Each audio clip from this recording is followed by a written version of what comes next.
Un cordial saludo a todos los oyentes de Radio María. Un día más, con la gracia del Señor, proseguimos el comentario del Catecismo de nuestra Madre la Iglesia. Y hoy cambiamos de mandamiento. Entramos en el quinto mandamiento. Estamos en la tercera parte del Catecismo, quiero recordar. El Catecismo tiene tres partes. La primera parte referida al credo, la segunda parte del Catecismo referida a los sacramentos y a la liturgia. La tercera parte referida a los mandamientos, a la moral, es en la que estamos, y la cuarta parte es la de la explicación del Padre Nuestro y sobre la oración. O sea que estamos en la tercera parte del Catecismo, ya bastante avanzados, y en el quinto mandamiento en concreto. Es el punto 2258. Bien, primeramente introduce el quinto mandamiento con dos textos bíblicos, uno del Antiguo Testamento y otro del Nuevo Testamento. El del Antiguo Testamento es sencillamente el no matarás. Un versículo tan sencillo como este, ¿no? de dos palabras. Éxodo 20:13, no matarás. Habéis oído y uno del Nuevo Testamento, perdón, el Nuevo Testamento, Mateo 5:21-22, dice: habéis oído que se dijo a los antepasados, no matarás, y aquel que mate será reo ante el tribunal. Pues yo os digo, todo aquel que se encolerice contra su hermano será reo ante el tribunal. O sea que es un pasaje del Nuevo Testamento en el que Jesús recoge el Antiguo Testamento. Habéis oído que se dijo a los antepasados, no matarás. Jesús recoge la tradición del Antiguo Testamento, de la ley mosaica, y además todavía añade: pero yo os digo que el que se encolerice contra su hermano, el que tenga un espíritu violento, pues también él está pecando contra este quinto mandamiento. Será reo ante el tribunal de Dios. Por lo tanto, Jesús, él está acogiendo el Nuevo Testamento y está llevándolo a plenitud, como lo hemos visto también en otros temas, ¿no? Jesús da plenitud al Antiguo Testamento, no lo deroga, no, lo hace suyo y lo lleva a plenitud. Bien, yo creo que, en primer lugar, un primer comentario importante es lo siguiente: estamos ante una negación que afirma. Es verdad que la mayoría de los mandamientos de la ley de Dios están en una formulación negativa. Pues no matarás, no robarás, no dirás falsos testimonios ni mentirás, etc. La mayoría de las formulaciones son en negativo, pero es una negación que afirma, ¿no? ¿Y qué es lo que afirmamos aquí? Pues lo que afirmamos es muy claro. Afirmamos viva la vida. Viva la vida, que puede parecer una redundancia, ¿no? Decir viva la vida. Pues claro, la vida se vive, ¿no? Y la vida la entendemos como algo que estamos llamados a vivirlo en plenitud, ¿no? A vivirlo, viva la vida, ¿no? En el fondo es lo que se esconde detrás del el no matarás. Un aprecio por el don de la vida, un aprecio por nuestra vocación al amor. Es caer en cuenta de que el hecho de nuestra existencia es algo maravilloso. Nuestra existencia es un milagro, ¿no? En la pura lógica, lo fácil sería no existir. La no existencia sería la consecuencia, bueno, pues del no amor. Si no existiese amor, pues no habría existencia, no existiría el ser. O sea, por lo tanto, hay que caer en cuenta de que detrás del no matarás se nos invita a crecer en sensibilidad hacia lo que es la vida, crecer en sensibilidad, no acostumbrarnos a eso, ¿no? Que comience el día y nosotros digamos, la vida es un don que me ha sido de nuevo ofrecido en esta jornada que ha comenzado. Es maravilloso esta existencia. Bueno, esto es muy importante. Aquí hay un texto, se nos remite en este punto del Catecismo a uno de los puntos primeros, al 356, ¿no? Que lo vamos a meditar. 356 es un texto maravilloso que dice: de todas las criaturas visibles, solo el hombre es capaz de conocer y amar a su Creador. Es la única criatura en la tierra en la que Dios ha amado por sí mismo. Solo Él está llamado a participar por el conocimiento y el amor en la vida de Dios. Para este fin ha sido creado Y esta es la razón fundamental de su dignidad. Bueno, es decir, que es un texto que, en primer lugar, después de habernos invitado aquí al catecismo a que no nos acostumbremos nunca a lo que es la existencia, todavía se enfatiza más que la existencia del ser humano, a diferencia del resto de la creación, pues todavía le da una dignidad especial. Solamente el hombre ha sido creado a imagen y semejanza. Solamente nosotros tenemos la capacidad de tener una relación personal con Dios. El hombre ha sido creado, dice, ha sido amado por Dios por sí mismo. El resto de las criaturas han sido amadas por Dios, claro que Dios las ha querido, pero las ha querido en función de nosotros, en función de ofrecérnoslas, ¿no? Para que sean para el servicio del hombre, para todavía adornar más la relación de amor que Dios tiene con nosotros. El resto de la creación, sí, Dios la quiere, pero la quiere como para ofrecérnosla en regalo. Esto para ti, porque te quiero. Esta es la lectura, ¿no?, que hace la revelación de lo que es la creación. Bueno, como imagináis, ¿no?, como podéis suponer, digo que aquí detrás del no matarás hay un viva la vida, un viva la vida que tenemos que cultivar mucho. Tenemos que cultivar mucho. Tenemos una cultura muy proclive a ser poco agradecida. Me llamó la atención que no hace mucho fallecía en París Sor Emmanuelle, pues una religiosa pues muy popular en Francia, que durante muchos años, además ha fallecido casi centenaria, casi ya iba a cumplir 100 años. Y ella, bueno, tuvo un funeral en que estuvo presente toda la iglesia francesa. Ella había estado durante muchos años en países musulmanes viviendo la caridad, y en los últimos años en Francia estaba toda la iglesia francesa en aquel funeral, e incluso también el gobierno francés. Era una institución, una religiosa que era pues un símbolo de la caridad, ¿no? Una especie de Madre Teresa de Calcuta francesa.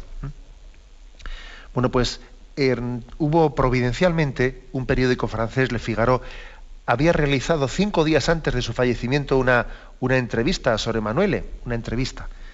Y ella, pues, que estaba bien de salud para poder hacer esa entrevista, ¿no?, ella contaba pues cómo daba gracias a Dios por el don de la vida, por cómo había podido amar, que la vida había sido una ocasión para amar, y que esa era la razón de existir de su vida, ¿no? Especialmente en las chabolas en las que ella había vivido, pues allá en el Cairo o en algunas zonas de Egipto, donde ella había vivido una buena parte de su vida, ¿no? Y cómo ella había sido muy feliz amando y olvidándose de sí misma, ¿no?, y dando gracias por el don de la vida. Y a mí me llamó la atención que la entrevista decía: yo es que he venido a Francia estos últimos años, he venido a Francia, y yo observo que aquí en Occidente todo el mundo vive amargado, todo el mundo se queja de todo. Se queja de esto, se queja de la familia, se queja del trabajo, se queja de los amigos, se queja de todo, de la política, de todo, ¿no? Todo es queja, todo es amargura. Aquí nadie disfruta nada, aquí nadie da gracias por nada. Estamos en una cultura de la queja y de la amargura. Y esto es verdad. Y esto nos impide valorar y disfrutar el don de la vida. Es decir, la vida es un don de Dios, la vida es maravillosa, ¿no? La vida es un regalo inmerecido. O sea, cuesta mucho decir viva la vida en nuestra cultura, cuesta mucho decirlo. Parece una canción de Coca-Cola, o sea, parece algo que no es verdad, que no sale de nosotros. Claro, cuesta, ¿por qué? Porque sin darnos cuenta estamos todos impregnados, estamos todos condicionados por una cultura de la queja, de la amargura, etcétera, etcétera, ¿no? Hay mucho asqueo, hay mucha también percepción de la vida que, bueno, que aquí estamos, ¿qué hacemos? Pues ahora tiramos para adelante, existimos, ¿no? Como si la vida fuese fruto de un azar que no tiene sentido, pues vamos tirando para adelante, etcétera. Y lo fuerte del asunto es que hemos llegado, la cultura de la muerte, que está muy presente en esta sociedad, la cultura de la muerte que comenzó por dejar de reconocer el don de la vida, se comenzó por dejar de reconocer el don de la vida como algo que nos supera, ¿no? Algo que nos es dado. Cuando uno deja de entender la vida como algo que te ha sido dado, un don, y el don se da y se recibe, pues ¿qué ocurre? Pues que entonces se comienza por dejar de ser agradecido y se concluye en reivindicar la muerte. Hemos llegado a reivindicar la no existencia. Esta es la cultura de la muerte. Y lo fuerte del asunto es que esto se presenta como si fuese un avance, ¿no? Un avance, es decir, bueno, el hombre ha ido avanzando y es más autogestionario y por lo tanto el hombre llega a reivindicar la no existencia, ¿no? La eutanasia, o el aborto, o el suicidio, o me quito de en medio, ¿no? O esta vida es una amargura, ¿no? O vamos a ver si nos drogamos para intentar ausentarnos de la vida, ¿no? Que es otra especie de pecado de muerte, ¿no? Voy a intentar hacer como si no me entero de que estoy viviendo y venga, y me drogo y a ver si así se pasa esto cuanto antes, ¿no? Es curioso, o sea, comenzamos por dejar de reconocer que la vida nos ha sido dada, que es un don de amor, y hemos concluido por reivindicar la muerte como un derecho. Y todo esto ha ocurrido en una lógica implacable. Es que es una lógica implacable, es como esas fichas de dominó que uno le va empujando a la siguiente y es que al final se llega hasta lo último, ¿no? Y al final es como diciendo, reivindicamos la muerte, ¿no? Del viva la vida hemos pasado al viva la muerte. El caso es que tampoco queremos verla. El caso es que tampoco somos capaces de hacerle frente. En realidad yo creo que el lema de esta cultura de la muerte no es viva la muerte. En realidad es no quiero ni mirar. Sencillamente dimito de la existencia, ¿no? Porque tampoco tengo la capacidad de mirar a la muerte a los ojos, ¿no? En resumen, que detrás del quinto mandamiento hay de ese no matarás, lejos de entenderse este mandamiento como todos los demás, ¿no? Como algo coercitivo del ser humano, hay una afirmación de que nuestra vida es fruto del amor. Estamos aquí por amor, Dios nos ha creado por amor, la vida es sagrada, como ahora vamos a hablar y desarrollar, ¿no? Nuestra vida es fruto del amor y es una maravilla la existencia. La vida es una maravilla, es un regalo del amor de Dios, ¿no? Bueno, pues esta es nuestra afirmación primera. ¿Qué tenemos que intentar hacer a lo largo de toda la explicación de este quinto mandamiento que vamos a desarrollar? Pues crecer mucho en acción de gracias. En acción de gracias, ¿no? Incluso en medio de nuestros achaques, de nuestras enfermedades, darnos cuenta de que la existencia es un don y que Dios nos la ha dado pues para que, entre otras cosas, para que seamos agradecidos, ¿no? ¿Para qué nos ha traído Dios a esta vida? Pues mira, lo primero para que sea agradecido. Luego ya veremos a ver qué más cosas la providencia me permite realizar, ¿no? Pero lo primero, voy a ser un pregonero del don de la vida. O sea, ya sería bastante que alguien dijese, bueno, ¿yo para qué he venido a esta vida? Y él dijese, mira, he venido para ser como un cartel que diga ante el mundo, gracias Señor por la vida. Ya es bastante. Ya sería, en el mundo actual, esto ya es un testimonio. Porque sí, es un testimonio. Bueno, pero solamente vivir dando gracias por vivir, sin hacer nada más. Mira, hoy en día ya es un testimonio decir eso. Gracias porque existo. Parece mentira, nunca un testimonio tan grande ha sido tan sencillo, ¿verdad? Pero esto ya es hoy en día, ya comienza a ser contracultural, ¿eh? Decir gracias porque existo. Vamos, por lo tanto, a adentrarnos en este quinto mandamiento y le pedimos al Señor, autor de la vida, que según vamos explicando el quinto mandamiento, también nosotros crezcamos en conciencia del don que hemos recibido. Un momento de reflexión y continuamos enseguida. Ave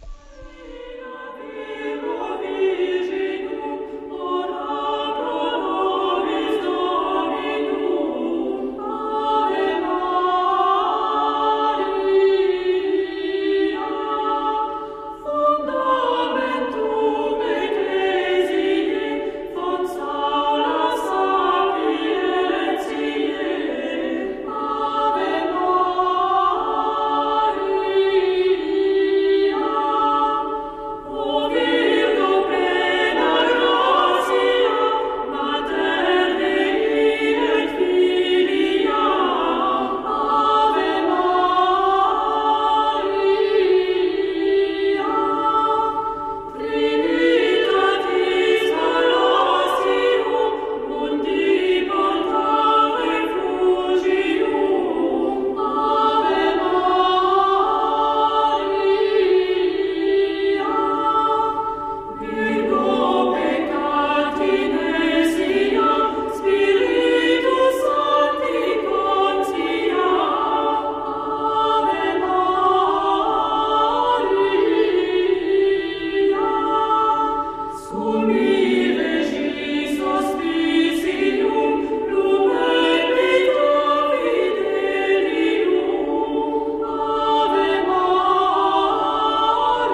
Escuchan el programa Catecismo de la Iglesia Católica con Monseñor José Ignacio Munilla. Continuamos la explicación del Catecismo de la Iglesia Católica. En concreto estamos introduciendo el quinto mandamiento. El primero de los puntos, el 2258, dice así: la vida humana es sagrada porque desde su inicio es fruto de la acción creadora de Dios y permanece siempre en una especial relación con el Creador, su fin único. Solo Dios es Señor de la vida, desde su comienzo hasta su término. Nadie, en ninguna circunstancia, puede atribuirse el derecho de matar de modo directo a un ser humano inocente.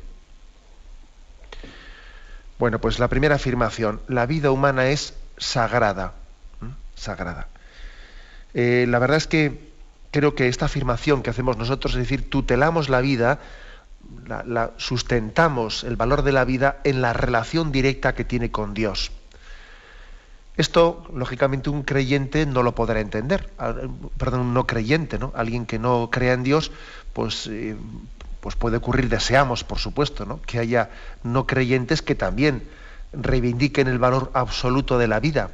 Deseamos que los no creyentes también reivindiquen, y seguro que habrá muchos no creyentes que, por supuesto, que también digan que la vida debe ser respetada incondicionalmente. Pero es verdad que tienen un problema, tienen un problema serio, y es cómo sustentar esa afirmación. ¿En qué sustentarla?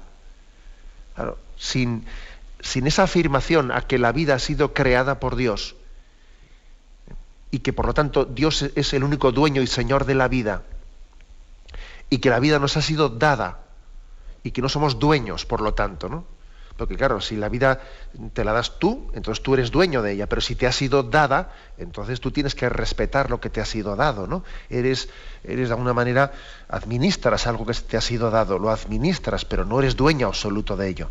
Claro, digo que el que no es creyente, el que rechaza ese origen sagrado de la vida, tiene un problema. El problema de en qué, cómo lo explica, en qué lo sustenta, ¿no? Bueno, tenemos un ejemplo claro, el ejemplo de la Declaración de los Derechos Humanos, que se va a cumplir ahora por 50 años de su promulgación. Sabéis que el 10 de diciembre de 1948 se hizo la Declaración Universal de los Derechos Humanos.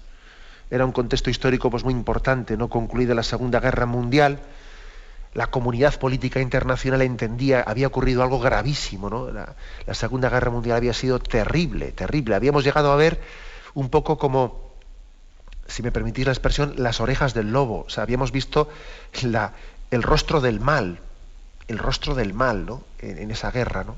Tantos millones de muertos por una soberbia, ¿no? Por esa soberbia nazi, etcétera, ¿no? Y luego también esa soberbia que también se disfrazaba bajo el régimen comunista, etcétera. Bueno, pues tuvimos una conciencia grande, ¿no?, de que había habido un valor sagrado que se había cuestionado, que era la vida. La vida había pasado a ser en esa guerra pues un instrumento de usar y tirar, ¿no? Un instrumento en favor de mi victoria, de mi yo, de mi soberbia, ¿no? Bueno, pues era un momento de gracia, porque es verdad que una guerra, el sufrimiento, el dolor, nos hace sensibles, ¿no? Y suscita en nosotros el deseo de reflexionar, de llegar a los fundamentos, ¿no? A confesar lo esencial, lo fundamental. Bueno, pues en ese contexto histórico es cuando se hizo la Declaración Universal de los Derechos Humanos. Y claro, poner a todo el mundo de acuerdo es muy difícil. Pero claro, es verdad que en aquel momento, estoy seguro que hoy en día esta declaración humana no se hubiese hecho. Actualmente esta Declaración Universal de Derechos Humanos difícilmente hubiese podido realizarse. Y esto que, por supuesto, en nuestra opinión, no es la mejor declaración universal la que se hizo hace 50 años. Tenía sus problemas, como ahora voy a comentar. Pero desde luego, aunque no era la más perfecta, y aunque no llegaba a reconocer que la vida es un don de Dios y es sagrada porque tiene en Dios su origen, no llegaba a reconocer eso.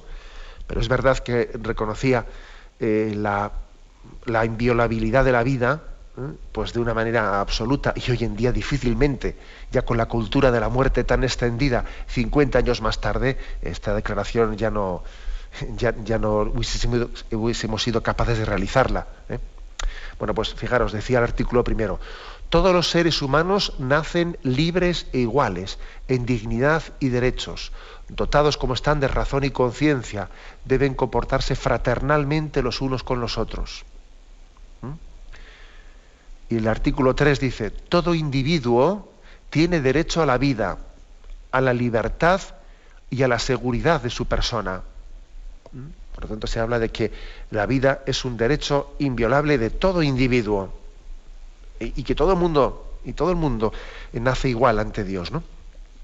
Bien, esta afirmación de la inviolabilidad de la vida, que se hacía en el año 1948, tenía sin embargo un problema de partida.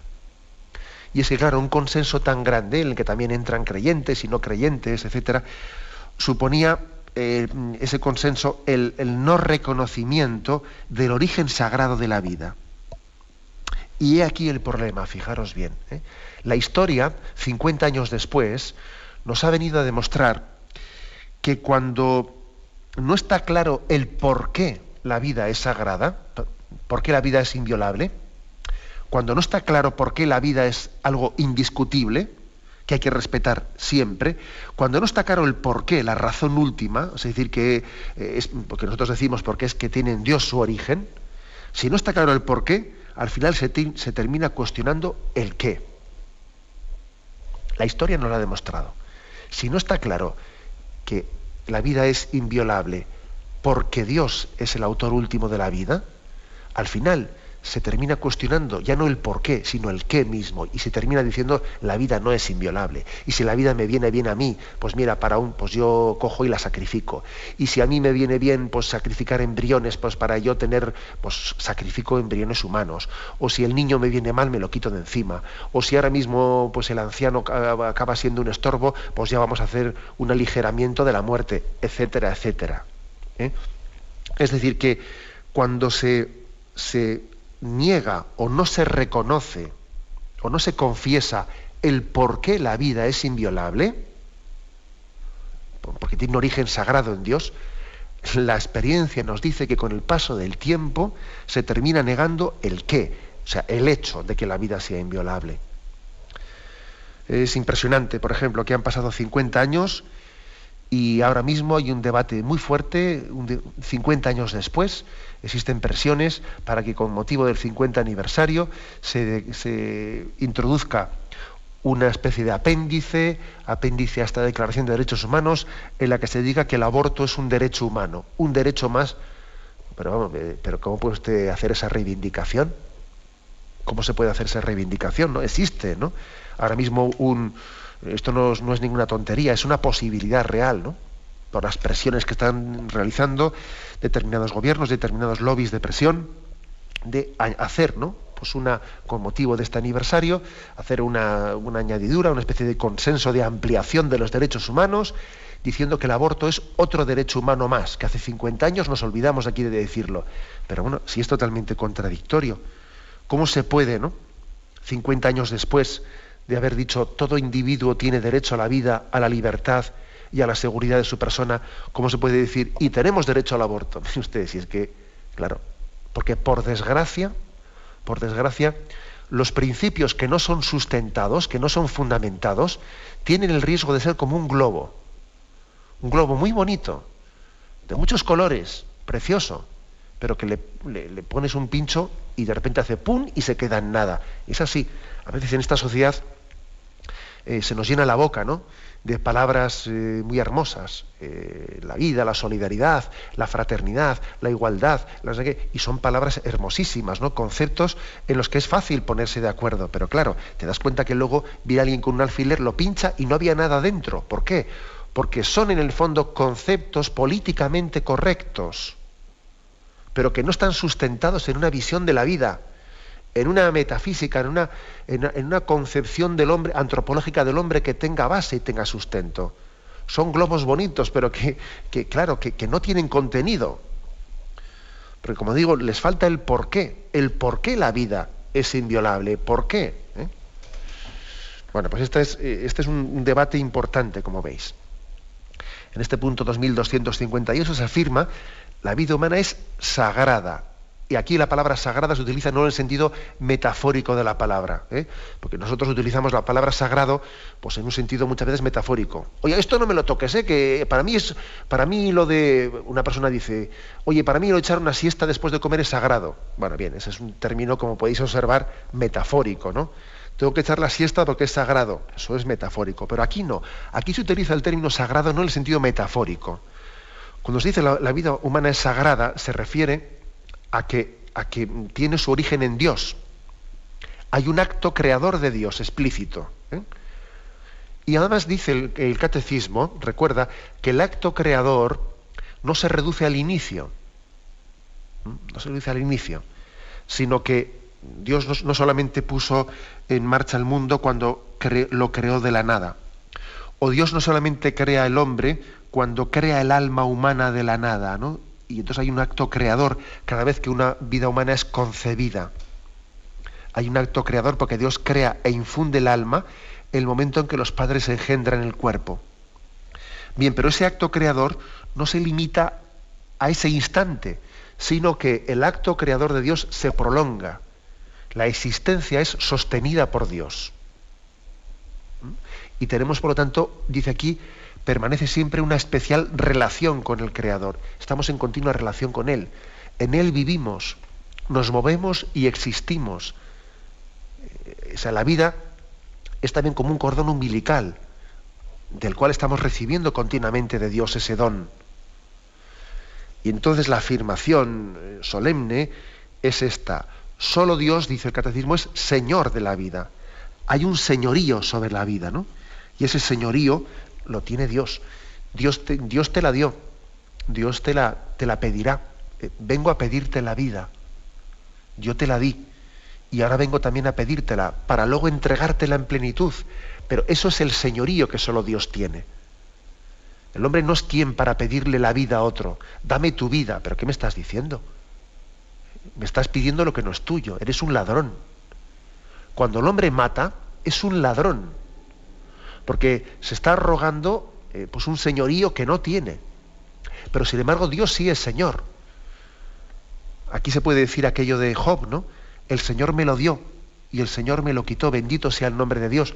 Ahora, cuando decimos que Dios viene como ladrón a pedirnos la vida, no se refiere, ahí la palabra ladrón en esa parábola evangélica, la palabra ladrón no se refiere a que no es de Dios, no, se refiere a que viene sin avisar, como el ladrón que viene sin avisar. Pero Dios no es ladrón, Dios es Señor y dueño de la vida.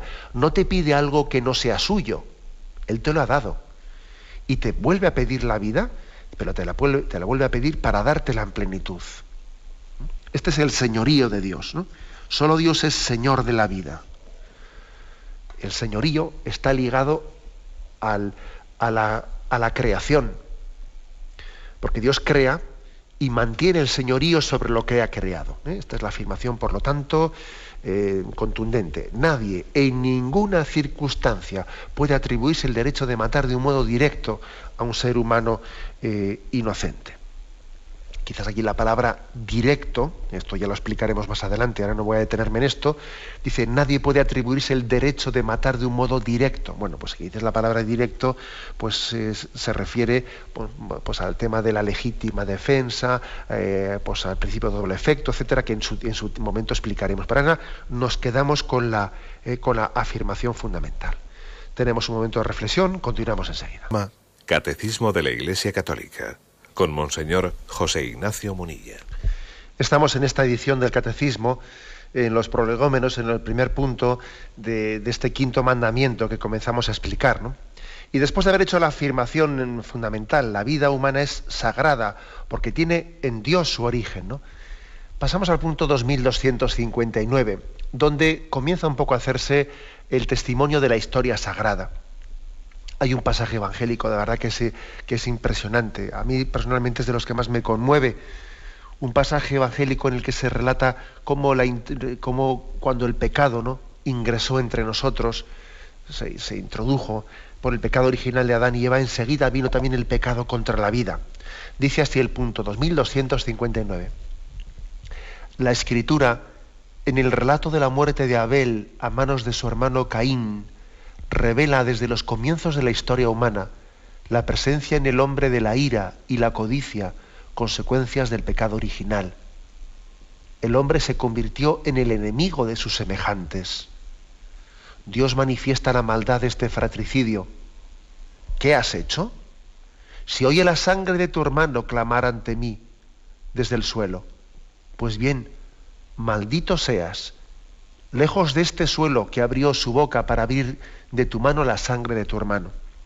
Conocemos ese pasaje evangélico, un pasaje evangélico impresionante, porque Caín tenía envidia de su hermano Abel, pues porque su hermano Abel pues era más brillante y parecía que Dios le bendecía más en las ofrendas que él hacía y que era más favorito de su padre o de sus padres, o bueno, podía parecer, ¿no?, que él se sentía en la sombra, se sentía postergado, se sentía discriminado, ¿no? Por lo tanto, comienza un pecado que se introduce por la envidia, por los celos, por la ira, por la codicia. Por ahí comienza el pecado contra la vida, fijaros bien. Y entonces, en ese momento, comienza un pecado contra la vida, que yo quisiera insistir, hacer una pequeña exégesis, si me permitís, de este texto bíblico, y es el siguiente, ¿no? El pecado contra la vida, el asesinato de Abel a manos de su hermano Caín, comenzó por el pecado de que Caín no dejó de disfrutar de la vida de su hermano Abel. En vez de decir, viva mi hermano, y viva la vida, ¿no?, y viva los dones que Dios le ha dado, y viva los talentos que ha recibido, que a mí no me hacen sombra, que a mí no me molestan, que todo lo bueno de los demás también revierte en bien mío. En vez de pensar así en positivo, en vez de entender que la vida es un don que, lejos de hacerme sombra, me ilumina y me enriquece, comenzó el pecado contra la vida, fijaros bien, de esta manera, ¿no?, a través de los celos, de la envidia, de la ira, de la codicia. Es muy parecida esta historia, en el fondo, a la reacción que tiene el hermano mayor de la parábola del hijo pródigo con su hermano, que en el fondo pues no aguanta su bien cuando regresa a casa y siente celos de que su padre le acoja. El pecado contra la vida comienza cuando nosotros no únicamente hacemos mal a la vida del prójimo, sino cuando no la gozamos, cuando dejamos de sentir el don de mi hermano como también un don que es para mí. Los dones de Dios, no tengo que ser yo el titular directo de ellos para que en el fondo sean un don para mí. O sea, Dios nos da muchos dones también cuando se los da a los que nos rodean. Y los dones de los que nos rodean son también un signo por el que Dios me ama a mí. Y si yo no me doy cuenta de eso, la verdad es que la violencia inevitablemente se va a introducir en mi corazón. Dios me da muchos dones, no solo con los que me regala a mí directamente, sino con los que indirectamente recibo a través de quienes me rodean. Luego aquí hay una opción, ¿no? Una opción de gratitud a Dios por el don de la vida, recibida comunitariamente, no solo individualmente, sino recibida comunitariamente, o de lo contrario, pues estamos abocados a que los demás son enemigos para mí, son mis competidores, me hacen sombra, mi hermano es mi enemigo, y entonces tengo que negarle a él para afirmarme yo. O sea, fijaros bien por dónde se introdujo el pecado contra la vida. El don de la vida no puede ser afirmado individualmente, no como contradistinto de los demás. No es contradistinto, es complementario, se suma a todo. Los dones de Dios se suman. Y lo que Dios ha hecho en mi hermano es también un don para mí. Así se introdujo el pecado contra la vida. Y bueno es que lo meditemos. Si yo siento a los que me rodean como mis competidores, si sus dones a mí me entristecen, esto puede ocurrirnos. Se dice que en la India Bueno, esto me imagino que será algo, pues no sé si será cierto, bueno, sería, o se cuenta como un cuento, pero bueno, que lo importante es la moraleja del cuento. Se dice que en la India hay un pájaro que se llama nivo, que tiene la característica de que cuando hace buen tiempo, el pájaro está triste y no canta. Y cuando hace mal tiempo, se pone a cantar y está alegre, ¿no? Que es imagen del envidioso y del celoso, a quien le pone triste los dones de los demás. Pero hombre, deberías alegrarte, porque este hermano tuyo, pues lo hemos recuperado con vida, goza, disfruta de él, ¿no? Bueno, pues a mí me llama mucho la atención la fuerza de este pasaje bíblico, cuando Yahvé se dirige a Caín y le dice: ¿dónde está tu hermano Abel? ¿Dónde está tu hermano? No le dice, oye, ¿dónde está Abel? No, le dice, ¿dónde está tu hermano? Parece como que el otro no se quiere desentender de ello, ¿no? También vuelvo a recordar esa cierta similitud que existe con el pasaje de la parábola del hijo pródigo, ¿no? Cuando el hermano mayor dice, este hijo tuyo, y el padre le responde, este hermano tuyo, que es hermano tuyo. Me parece que el otro se quiere, cuando le reprocha al hermano menor como si no fuese hermano de él. Porque ese hijo tuyo, y el padre le responde, ese hermano tuyo ha vuelto a casa con vida. Aquí también le dice, Abel, ¿dónde está tu hermano? ¿Dónde está tu hermano? Porque uno de los aspectos que hace más grave la violencia es que la violencia se ejerce contra tu hermano. O sea, es curioso que cada vez que queremos cometer un pecado, tomamos distancia contra la persona contra la que vamos a cometer el pecado, ¿no? No, pues mira, no te engañes, no cojas una distancia que no existe, porque es tu hermano. Ese contra el que vas a ejercer la violencia es tu hermano. Luego no digas, no te escudes en que este no es nadie para mí. Sí es para ti. Sí es para ti, aunque quieras negarlo. Aunque quieras hacer como si no lo conocieses, ¿no? Recuerdo que no hace mucho, comentando el catecismo, decíamos también cómo solemos escudarnos en la impersonalidad, para después pecar contra el prójimo. Claro, es mucho más duro pecar contra alguien si tengo de él con él una relación personal, ¿no? Pero impersonalizo mi relación con él, para mí este no es nadie, y luego peco contra él y así me remuerde menos, ¿no? Porque parece que no es nadie. Es tu hermano. Le dice, Abel, ¿dónde está tu hermano?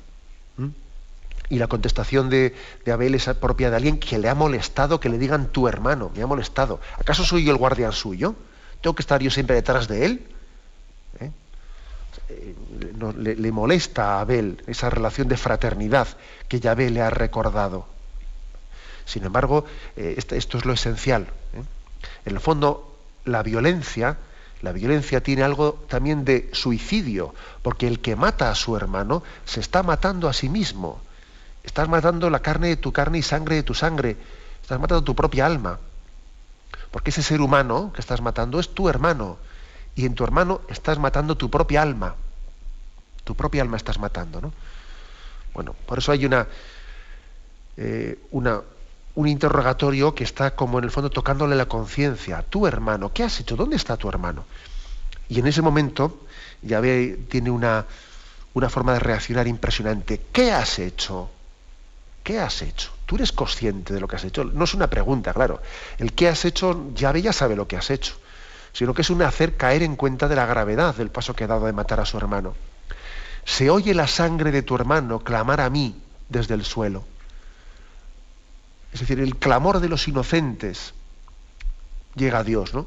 Igual que el clamor de Egipto cuando estaba en la esclavitud llegó a Yahvé, que escuchó el clamor de su pueblo, el clamor de la sangre de los inocentes ha llegado hasta mí. La sangre de los inocentes, ¿no? La sangre de los inocentes no puede quedar sin respuesta. Dios escucha la voz de los débiles. Dios la escucha. Aquí hay, por lo tanto, una imagen de Yahvé, que es la injusticia, aunque parezca que tenga la última palabra, sin embargo no es anónima ante Dios. A Dios le llega la injusticia, ese clamor del inocente, y Dios la atiende, la atiende. Se oye la sangre de tu hermano clamar a mí desde el suelo. Maldito seas, lejos de este suelo que abrió su boca para recibir de tu mano la sangre de tu hermano. La verdad es que es fortísima, ¿no? Este diálogo en el que Yahvé le dice a Caín, maldito, maldito. Como sabéis, sin embargo, ese maldito no supone que Yahvé desprecie la vida de Caín, porque después dice, cuidadito con poner la mano sobre Caín. Ay de aquel que mate a Caín. Es curioso, o sea, aunque Yahvé repudie, ¿no?, con fuerza el pecado que Caín ha cometido, sin embargo, después dice, cuidadito que nadie ponga la mano sobre Caín, que de eso solamente Yahvé, solamente Dios será dueño y señor de lo que haya que hacer con él. Cuidadito con que vosotros ahora, escudándose en el mal que él ha hecho, os erijáis aquí vosotros en señores y dueños de la vida contra él. No matéis a Caín. No matéis a Caín. Esta es otra nueva, digamos, pues llamada en favor de la vida, el no matéis a Caín. Bien, lo dejamos aquí. Continuaremos, si Dios quiere, a partir de mañana. Ahora vamos a dar paso a la intervención de los oyentes. Podéis llamar para formular vuestras preguntas al teléfono 917-107-700. 917-107-700.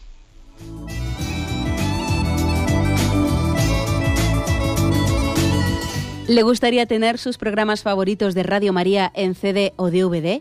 Ahora es posible.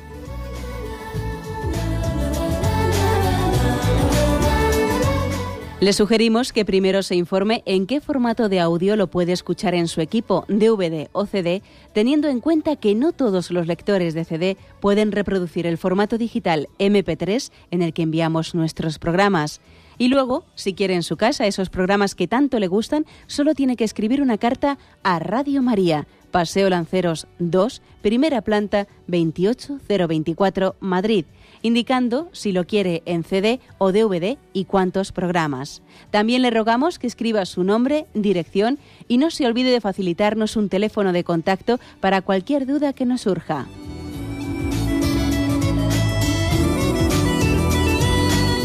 Radio María, más cerca de usted.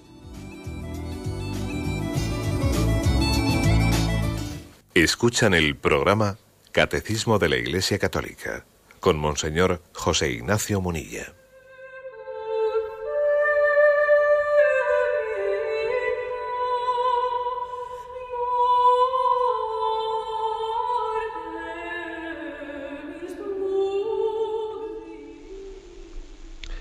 Sí, buenos días, ¿con quién hablamos? Hola, buenos días, padre José Ignacio.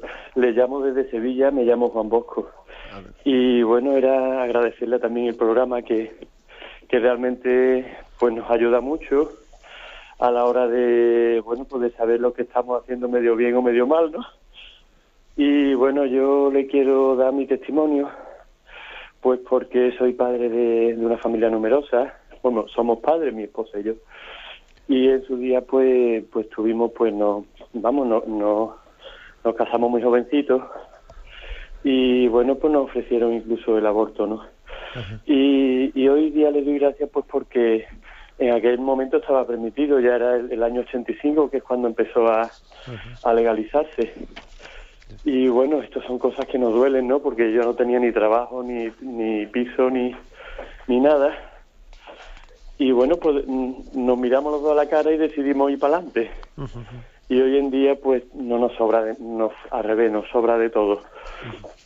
Uh-huh. No nos falta, digamos, nada de lo material, pero lo que desde luego no nos falta es la alegría en casa. Uh-huh. Tenemos 8 hijos y la verdad es que es una bendición verlos en la mesa del comedor, que parece aquello la maestranza de Sevilla. Es una mesa redonda, nos vemos todas las caras. Y la verdad es que es una bendición. Entonces, pues no sé cómo darle gracias a Dios por tantas cosas como ha hecho en nuestra vida. Uh-huh. Pero reconozco que la persona que llega al aborto pues sufre mucho. De hecho, mi esposa este último verano pues tuvimos un chiquitito que no llegó a nacer, fue un aborto natural. Y entonces pues la he visto durante todo un año muy triste, muy triste, muy triste. Y entonces, pues eso quería yo también hacerme partícipe a las personas que estén pensando abortar, que por supuesto que recurran a otra cosa. Así que nada más, era dar esa, y por supuesto darle las gracias por la maravillosa labor que están ustedes haciendo. Muchas gracias a vosotros y por vuestro testimonio, que la verdad es que impresiona, ¿no?, escucharlo. Porque claro, uno cuando dice ahora una familia con 8 hijos, ya qué bonito, ¿verdad? Pero es impresionante ver cómo en el origen de esa familia hubo una situación, pues quizás de un embarazo que no esperaban, que eran jovencísimos, que ni siquiera tenían ni casa, ni nada, ni esto ni lo otro, que se les ofreció abortar, y en aquel momento, pues como dicen, nos miramos a los ojos y dijimos, tiramos para adelante. Es curioso, ¿no? Lo igual lo que nadie puede pensar es que en el inicio de esa familia numerosa, tan preciosa, ¿no?, que nos imaginamos la escena, ¿no?, de esa familia con los 8 ahí mirándose a la cara, como dice la mesa redonda esa, ¿no?, en el inicio de esa historia tan bonita hubiese también un momento dramático, ¿no?, un momento de dureza en el que hay que decir sí a la vida, viva la vida. Solamente desde el acto de confianza, ¿no? Es decir, yo doy un voto de confianza a la vida, a la providencia. Es decir, no se trata únicamente de un respetar la vida en un sentido de no ejercer, pues, una acción violenta, no. Se trata de algo más. Para decirle a alguien no matarás, hay que decirle, da un voto de confianza a la vida, da un voto de confianza a la providencia. O sea, hay alguien que dirige la vida, que dirige los hilos. Tú déjate llevar, deja que alguien te conduce. No te preocupes, que tú no estás solo en esta historia de amor. En el fondo hay que hacer esta afirmación. Si no, difícilmente se puede entender qué hay detrás del 5.º mandamiento.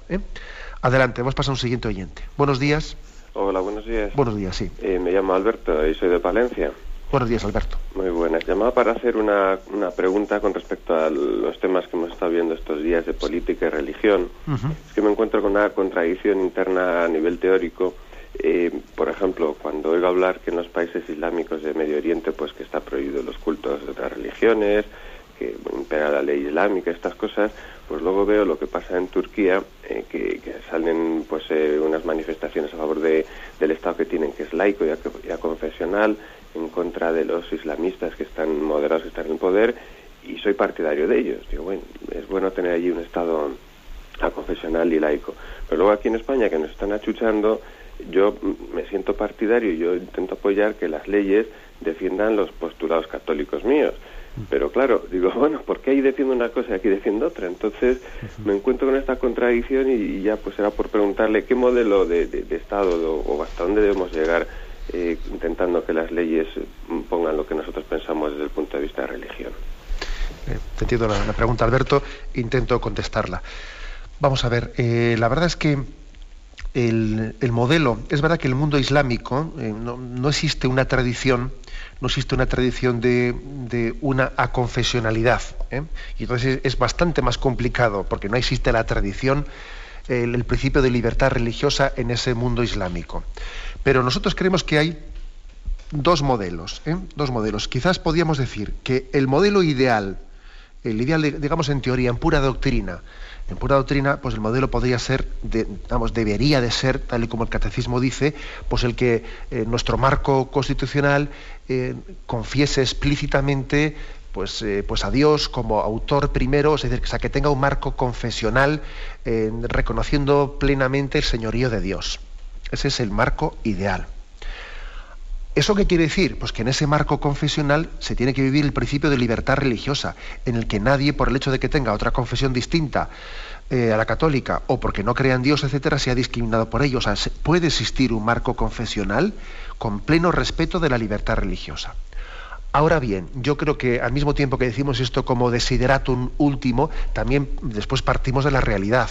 Y queremos que en la situación actual en la que vive Occidente de gran secularización, este no es el marco en el que nosotros quisiéramos una legislación confesional. No, porque sería irreal, porque esa legislación sería como impuesta frente a un mundo muy secularizado e increyente. Nosotros no queremos que se confiese a Dios en las leyes de una manera impuesta, sino que sea el pueblo profundamente creyente y católico el que él desde abajo arriba vaya haciendo unas leyes cristianas, ¿no?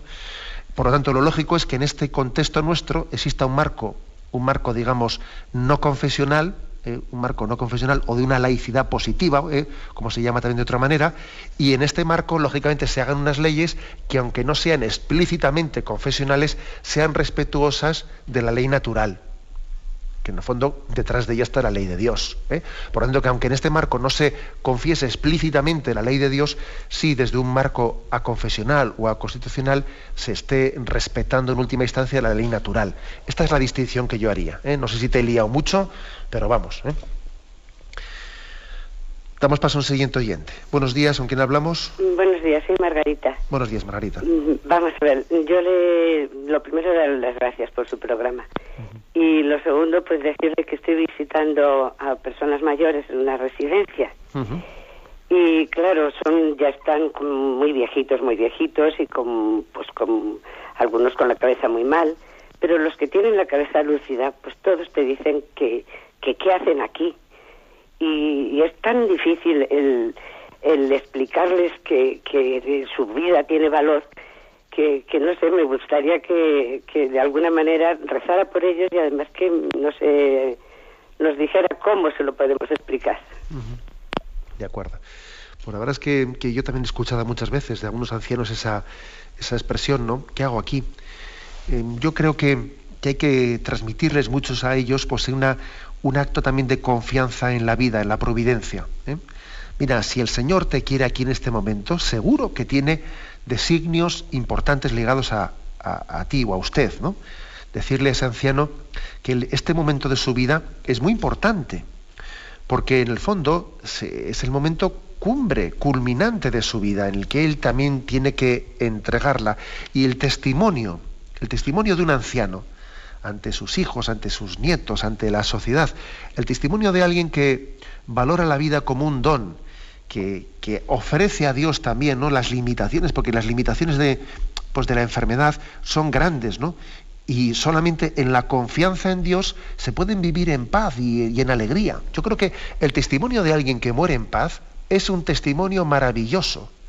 De hecho, aquel centurión, lo que le convirtió fue ver cómo moría Jesús. Realmente este era el Hijo de Dios, pero ¿cómo puede morir alguien perdonando? ¿Cómo puede morir alguien en paz?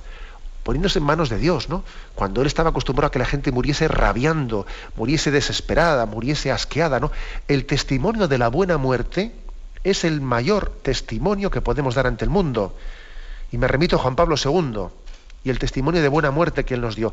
Con lo cual yo creo que a un anciano hay que decirle, el testimonio de una enfermedad, de una ancianidad, llevado con paz, con alegría, es el mayor de los testimonios. Tenemos el tiempo cumplido. Me despido con la bendición de Dios Todopoderoso. Padre, Hijo y Espíritu Santo descienda sobre vosotros. Alabado sea Jesucristo.